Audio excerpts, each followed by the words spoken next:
এখানে আমরা আঙুলের কুটি কিভাবে পড়তে হয় তা নিয়ে আলোচনা করব। আঙুলের কুটি এই মাপগুলোতে পাওয়া যায়। আঙুলের দৈর্ঘ্য পরিমাপ করুন। এখন আমরা দেখি কিভাবে আঙুলের কুটি পড়তে হয়।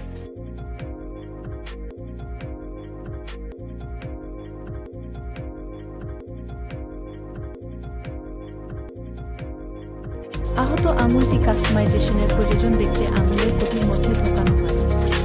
আঙুলের কুটি সরানো হয় এবং তারপর প্রয়োজন অনুযায়ী কাটা বা বাঁকানো হয়। তারপর আবার আহত আঙুলটি আঙুলের কুটির মধ্যে ঢোকান। এখন টেপটি একটি আরামদায়ক টাইট অবস্থানে বেঁধে নিন।